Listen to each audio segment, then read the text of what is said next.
அஸ்வின்ஸ் இனிப்பு காரம் பேக்கரி மற்றும் சைவ உணவகம்.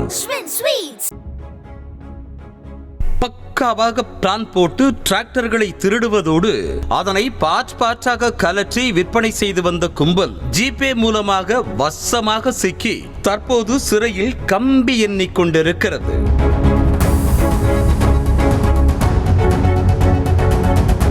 ராமநாதபுரம் மாவட்டம் தேவிப்பட்டினம் பகுதியைச் சேர்ந்தவர் பிரபாகரன். விவசாயியான இவர் வழக்கம் போல பணிகளை முடித்துவிட்டு வீட்டின் அருகே உள்ள பெட்ரோல் பங்கில் தனது டிராக்டரை நிறுத்தி வைத்திருந்தார்.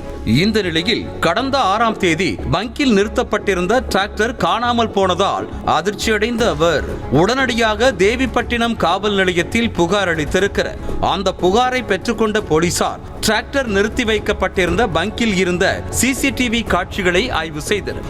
அப்போது மர்ம நபர் ஒருவர் 2 நாட்களாக இரவு நேரத்தில் டிராக்டரை நோட்டமிட்டு திருடி சென்றது அதில் பதிவாகியிருந்தது.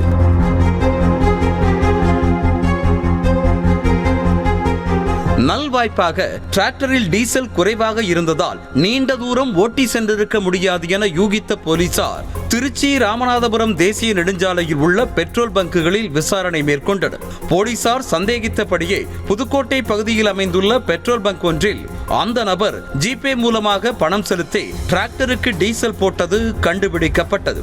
மேலும் அந்த ஜிபே அக்கவுண்ட் சேலம் மாவட்டம் புதூர் பகுதியைச் சேர்ந்த தசரதன் என்பவருக்கு சொந்தமானது என்றும் கண்டுபிடித்தனர் போலீசார்.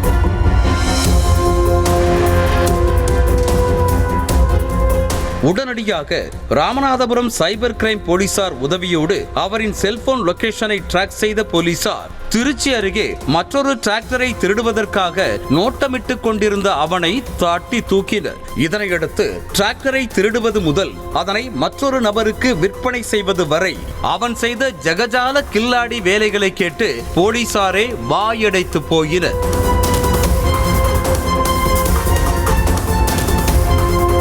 தேசிய நெடுஞ்சாலையை ஒட்டி இருக்கக்கூடிய கிராமவாசிகளின் டிராக்டர்களை திருடுவதே இவனின் வழக்கம் என கூறப்படுகிறது. ஒரு டிராக்டரை குறிவைத்து விட்டால் அது எங்கெல்லாம் நிறுத்தி வைக்கப்படுகிறது, உரிமையாளர் எந்த நேரத்தில் வந்து டிராக்டரை எடுத்து செல்வார், மீண்டும் எப்போது விட்டு செல்வார் என அனைத்து தகவல்களையும் பக்காவாக சேகரித்த பின்னர் தான் களத்தில் குதிப்பானார். அப்படி திருடி செல்லும் டிராக்டர்களை சேலத்தில் உள்ள தோப்பிற்கு எடுத்து சென்று பொருட்களை தனித்தனியாக கலற்றி விற்பதும், இல்லை என்றால் டிராக்டரின் டாப்பை மற்றும் மாற்றிவிட்டு புதுசு என கூறி வந்த விலைக்கு விற்பனை செய்து லாபம் பார்த்து வந்திருக்கிறார்.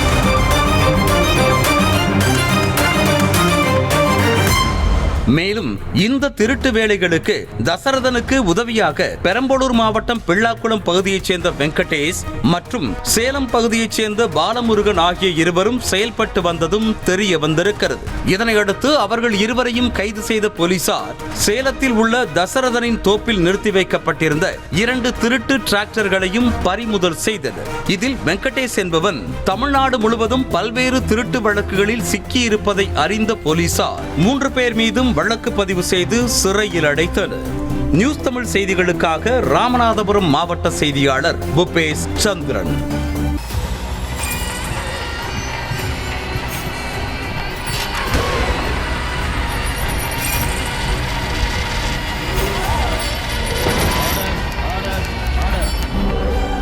நிகழ்தகவு குற்றங்களின் மறுபரிமாணம். நாள்தோறும் இரவு 10 மணிக்கு இணைந்திருங்கள் நமது நியூஸ் தமிழ் தொலைக்காட்சியோடு.